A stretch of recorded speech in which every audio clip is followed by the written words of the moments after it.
श्री गोपाळ कृष्ण भगवान की जय, श्री दत्तात्रेय प्रभू महाराज की जय। माझे सर्व भाविक भक्त, माझे गोपाळ कृष्ण स्वामी यांचे भक्त, माझे दयाळू मयाळू, माझे माय बाप सर्वज्ञ श्री चक्रधर स्वामी यांचे भक्त। आता आपण ऐकू सर्वज्ञ श्री चक्रधर स्वामी यांचे चरित्र। सर्वज्ञ श्री चक्रधर स्वामी यांचे चरित्र। धर्म संस्थापनार्थाय संभवामी युगे युगे, या गीतेतील नुसार कलियुगातील 5व्या सहस्रकाळात झालेला ज्ञानदाता श्री चक्रधर स्वामींचा अवतार हा उभयदर्शी अवतार होय।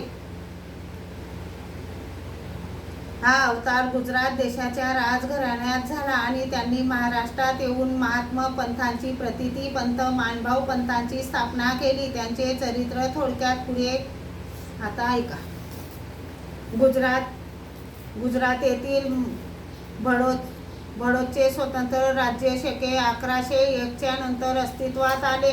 तेव्हा त्या राजगादीवर मल्लनदेव यांना प्रतिष्ठित करण्यात आले। या राजाचा प्रधान विशाळदेव हा लाड सामेदी ब्राह्मण होता। विशाळदेवांना पुत्र संतती नव्हती, म्हणून त्यांनी दत्तात्रेय प्रभूंची भक्ती केली। श्री दत्तात्रेय प्रभू त्यांच्यावर प्रसन्न झाले। त्यांच्यावर प्रसादाने विशाळदेवांना मालिनी देवी पासून शके 1117 मध्ये पुत्र रत्न झाले। त्यांचे नाव हरिपाळ देव असे होते। हरिपाळ देव जन्माला आले तेव्हा त्यांचे जातक वर्णन करण्याकरिता पुष्कळशे ऋषी आले होते। त्यात तोरणमल गुजरात राज्य येथील राहणारा कतडीनाथ हाही होता। प्रत्येकाने आपापल्या ज्ञानाप्रमाणे जातक आयुष्यात घडणाऱ्या घटना वर्णन केले, परंतु कतडीनाथाने काही वेगळेच सांगितले। तो म्हणाला, हा मुलगा वयाच्या 25व्या वर्षी मृत्यू पावेल आणि त्याचे शरीर एखादा योगी पुरुष घेईल, देहात प्रवेश करील। तेव्हा विशाळदेव म्हणाले, असं असेल तर इतर कोणी माझ्या पुत्राचा पती देह घेण्यापेक्षा हे महाराज आपणच तो घ्यावा। आपली भविष्यवाणी खरी ठरली तर माझ्या पुत्राचा देह तुम्ही त्यांनी स्वीकारण्यास मला आनंद वाटेल। तेव्हा कतडीनाथाने तथास्तु म्हणून अनुमती दर्शवली व तोरणमालास निघून गेला। कतडीनाथाने ज्योतिष वर्तवल्याप्रमाणे हरिपाळ देवाचा वयाच्या 25व्या वर्षी भाद्रपद शुक्र 2 सकाळी 9 वाजता मृत्यू झाला। अग्निसंस्कारासाठी त्यांचे प्रेत स्मशानात आणले गेले। त्याच वेळी द्वारकेत कामाख्येच्या निमित्ताने श्री चक्रपाणी महाराजांनी स्वतःच्या देहाचा गुंफेत त्याग करून बडोद येथील स्मशानात आणलेल्या हरिपाळ देवाच्या मृतदेहात प्रवेश करून तो देह उठवला। प्रेतावरील वस्त्र हलवू लागले। मुखावरील वस्त्र सारून हरिपाळ देवाने डोळे उघडले। हरिपाळ देव जमलेल्या जनतेकडे दर्याद्र दृष्टीने पाहू लागले। ही अपूर्व घटना पाहून लोकांना आश्चर्य वाटले व आनंदही झाला। लोक आनंदाने म्हणाले, कुमरूजी आला, कुमरूजी आला। हरिपाळ देवाच्या निर्जीव शरीरात श्री चक्रपाणी महाराजांनी प्रवेश केला असल्याने श्री चक्रपाणी महाराज हे हरिपाळ देव झाले। हरिपाळ देव जिवंत झाल्यामुळे विशाळ देवांनाही आनंद वाटला, पण त्याचबरोबर ते चिंताक्रांतही झाले, कारण एका आगम साधकाने कतडीनाथ योग्याने हरिपाळ देवाचे ज्योतिष वर्तवल्याप्रमाणे आज घडले होते। हा आपला मूळ पुत्र नसून त्यांच्या देहात प्रविष्ट झालेला कतडीनाथ आहे। हे वास्तव्य सत्य लोक विसरले असले तरी विशाळदेव विसरू शकले नाहीत, म्हणून लोक पदावास्तव ते स्तब्ध असले तरी त्यांच्या अंतःकरणात विचारांचे काऊर माजले व ते मनातून दुःखी राहिले। हरिपाळ देव जिवंत झाल्यावर त्यांना पालखीत बसून वाद्याचा घोष करीत राजवाड्यात आणले। गुढ्या तोरणे उभारून नगर शृंगार केला, पण विशाळ देवांच्या मनात समाधान नव्हते। हे हरिपाळ देव खरे की खोटे ह्या संदेहात ते होते। आपण ज्या कतडीनाथ योग्याला हरिपाळ देवाचे शरीर घेण्याविषयी विनंती केली होती तोच या शरीरात प्रविष्ट झाला असेल तर कतडीनाथाच्या त्यक्त देहाचा गिरीकंदरातून शोध घेऊन संशय नष्ट करावा ह्या हेतूने विशाळ देवाने आपल्या सेवक सैनिकांना दऱ्या डोंगर पारी झाडीतून कथळी नाथाच्या देहाचा शोध घेण्यास पाठवले. कारण सिद्धिप्राप्त पुरुष राज्य वैभवाच्या व भोग लालसेच्या उद्देशाने आपले शरीर कड्या कोपारीत ठेवून इतरांचा मृतदेहात शिरून विलास वैभवाची उपभोग घेतात हे विशाळ देव जाणून होते. परंतु सेवकांनी कड्या कपाऱ्या शोधूनही कथळी नाथाचा त्यक्त देह कोठे आढळून आला नाही. यामुळे विशाळ देवांना काहीसे समाधान वाटले. यानंतर आपली सुषा हरिपाळ देवाची पत्नी कमला देवीस हरिपाळ देवाचे प्रकृती अनुभव पाहण्यास सांगितले आणि कमला देवीने पूर्वीचे हरिपाळ व पुनर्जीवित हरिपाळ यात काहीच फरक जाणवत नाही असे अनुभव सांगितले. ही संशय कल्लाडची परीक्षा पूर्ण झाल्यावर प्रधान विशाळ देव निर्धास्त झाले व त्यांचा संशय निघून गेला. श्री चक्रपाणी महाराज हरिपाळ देवाच्या देहात आल्यावर पूर्वीच्या हरिपाळ देवाप्रमाणे वर्तन करू लागले. अशीच त्यांची 12 वर्ष निघून गेली व काळात त्यांना कमला देवी पासून एक मुलगा झाला. त्यांचे नाव माईपाळ देव असे ठेवले. हरिपाळ देवांचे श्री चक्रपाणी महाराजांचे अशा राज्य वैभवात मन रमेना. कारण ज्या कार्यासाठी अवतार घेतला ते कार्य तसेच पडून राहिले. म्हणून त्यांनी औदासीन्य धारण करून राम यात्रेला जाण्याचा माता पित्यांजवळ हट्ट धरला. रामाचे दर्शन घेतल्याशिवाय मिष्टान्न पदार्थ ग्रहण करणार नाही अशी शपथ घेऊन ते ताक भात खाऊ लागले. यामुळे त्यांचा देह रोडावला. हरिपाळ देवाची सर्वांग सुंदर मूर्ती कुश झालेली पाहून त्यांच्या माता पित्यांनी जड अंतःकरणाने त्यांना राम यात्रेला जाण्यास परवानगी दिली. विशाळ देवाची आज्ञा मिळताच हरिपाळ देव श्री चक्रपाणी महाराज रामटेकला जिल्हा नागपूर जाण्यास निघाले. तेव्हा गुजरात व महाराष्ट्र राज्याचे वैरस्व असल्यामुळे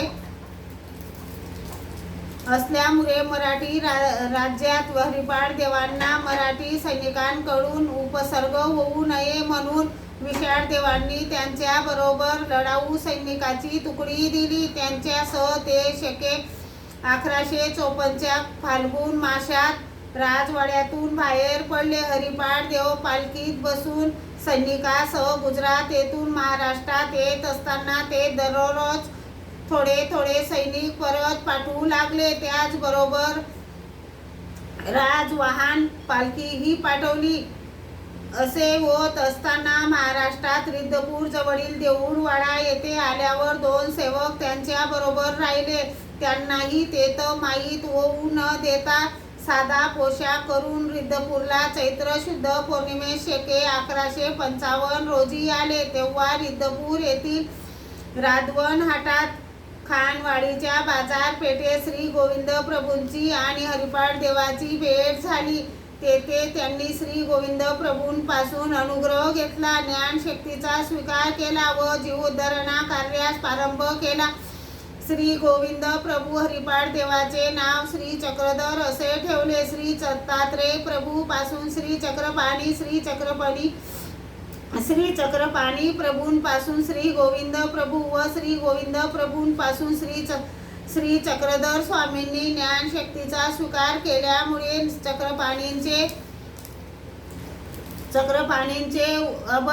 अभय दृश्य व श्री गोविंद प्रभूंचे परदृश्य या दोन्ही ज्ञानशक्ती श्री चक्रधर स्वामींच्या अवतारात एकत्र झाल्यामुळे श्री चक्रधर स्वामी हे उभयदर्शी अवतार मनवले जातात. यानंतर श्री चक्रधर स्वामींनी हरिपाळ देवांनी पूर्वीचे वस्त्र उतरून ठेवली व डोक्याला आणि कमरेला 4 हाताचे वस्त्र गुंडाळून ते रिद्धपूरहून निघाले.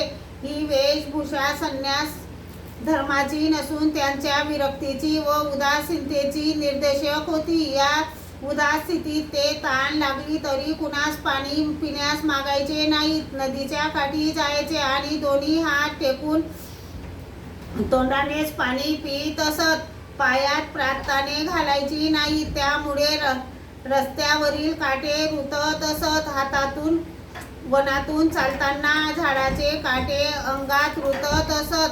त्यामुळे त्यांच्या सुकुमार देहातून निघालेले रक्ताचे थेंब जणू रत्नामध्ये हिरे जळवल्याप्रमाणे चमकत असत.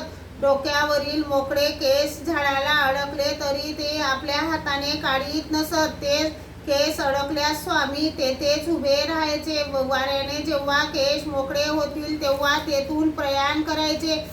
भिक्षा घ्यायची असल्यास ती हातावरच घ्यायची आणि नदी काठी जाऊन तेथील खडक पायांनी स्वच्छ करून त्यावर हातातील अन्न ठेवून भोजन करायचे. उदास वृत्तीने राहणारे स्वामी कोणाशी बोलत नसल्यामुळे लोक त्यांना मुनी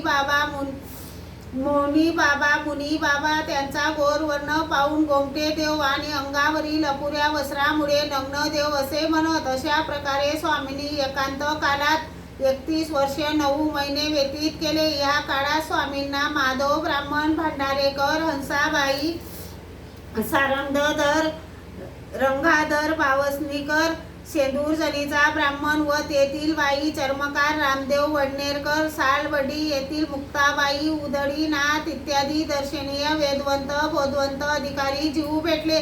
त्यांना त्यांच्या पुण्यकर्मानुसार ज्ञानदान देण्याचे कार्य केले. स्वामींनी एकांत काळास एकटेच असत. सोबत कोणी नव्हते म्हणून एकांत संपून शेके 1186 पौष पौर्णिमेच्या दिवशी श्री क्षेत्र पैठण येथे आले. येथे येऊन त्यांनी संन्यास धारण केला आणि येथूनच त्यांचे जीवोद्धरण करण्याचे खरेखुरे कार्य सुरुवात झाले. स्वामी एकांतातून लोकांतात आल्यानंतर त्यांना पुष्कळसा शिष्य परिवार मिळाला. त्यापैकी बाईसा नागदेवाचार्य, माईन भट्ट, दाईंबा, चांगदेव भट, जानव उपाध्ये, नाथोबा, शांता, बाईसा, मा, दाईसा, खेई, गोई, सादाईसा, औसा, आबाईसा इत्यादी प्रमुख होत. याशिवाय 116 मंडळी दर्शनीय होती. या सर्व शिष्या परिवारात श्री नागदेवाचार्य मुकुटमण्याप्रमाणे शोभून दिसत असत.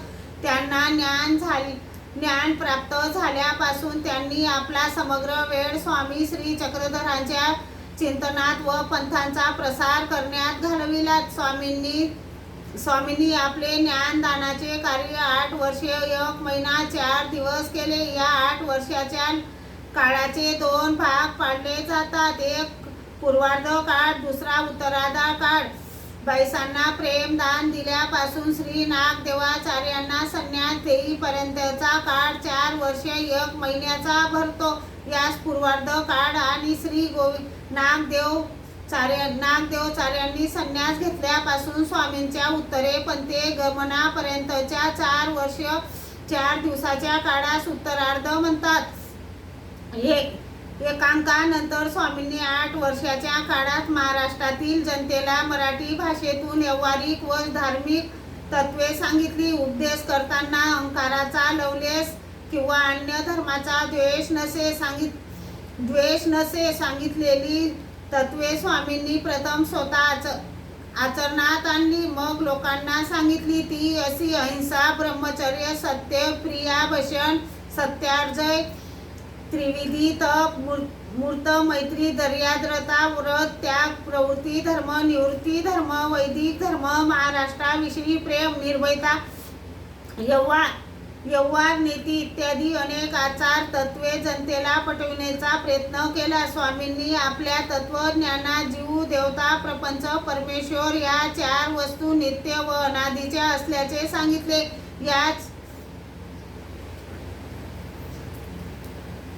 या 4 पदार्थाची माहिती वस्तुशील दर्शन या विषयात दिली आहे. एकंदरीत स्वामींनी गृहत्यागानंतर 40 वर्ष महाराष्ट्रभर पायी हिंदू ज्ञानदानाचे महान कार्य केले.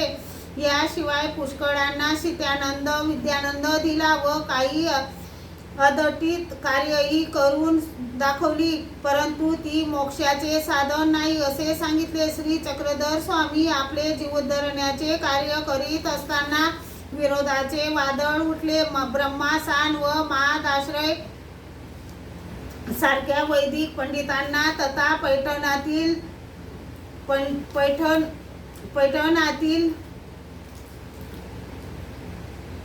महाजनांना स्वामींनी वैदिक मार्ग नष्ट केला असे वाटे, पण तशी वस्तुस्थिती नव्हती. उलट स्वामींनी वैदिक धर्माचे खरे ज्ञान लोकांना करून दिले. पण हेमाद्री प्रवृत्तीची विपरीत कल्पना होऊन त्यांना स्वामींचे कार्य रुचले नाही. म्हणून त्यांना हेमाद्रीने सहस्र सैनिक स्वामींकडे पाठवले. पण स्वामींनी आपले शिष्य श्री नागदेव यांच्याकडून त्यांचा प्रतिकार करून त्यांना पराभूत केले. त्यामुळे हेमाद्री आदी लोकांना स्वामींचे सामर्थ्य अनुभवाला येऊन त्यांना शांत राहावे लागले. परंतु अशा लोकांकडून दूत कृत्य घडवू नये, पाप होऊ नये, त्यासाठी स्वामींनी महाराष्ट्रातून उत्तरेकडे जाण्याचा निश्चय केला. स्वामींनी बेलापूर जिल्हा अहमदनगर येथे असताना आपल्या पश्चात भक्तांनी कसे राहावे याचे समग्र ज्ञान नागदेवादी भक्तांना 7 दिवस केले. शेवटी श्री नागदेव भट्टांना आचार्यपद प्रदान करून त्यांना म्हणाले की तुम्ही भक्त मंडळीसह श्री गोविंद प्रभूंच्या सन्निधानात राहावे. असे सांगून माघ कृष्ण पक्ष चतुर्थी शके 1194 रोजी बेलापूरहून निघाले आणि क्रमवशे मुक्काम करीत रिद्धपूर जवळील दांबोरी येथे आले. तेथे श्री गोविंद प्रभूंची भेट घेतली. मग त्यांनी आपला समग्र परिवार त्यांच्या सांभाळी घातला. दुसऱ्या दिवशी तेथून निघाले व सातपुडा पर्वत ओलांडून ते उत्तरेकडे निघून गेले. तिकडे अद्यापही विद्यमान आहेत. स्वामींच्या समकालात सिंहण, कृष्णदेव, महादेव, रामदेव हे यादव राजे महाराष्ट्रावर राज्य करीत होते. स्वामी यादवांच्या राज्यात 40 वर्षे व बडोज येथे गुजरात राज्य 12 वर्षे असे एकूण 52 वर्षे दक्षिण भारतात विद्यमान होते. त्यांना उत्तरेकडे जाऊन शके 1907 पर्यंत 713 वर्षे होता. स्वामींचे श्री गोपाळ कृष्ण भगवान की जय.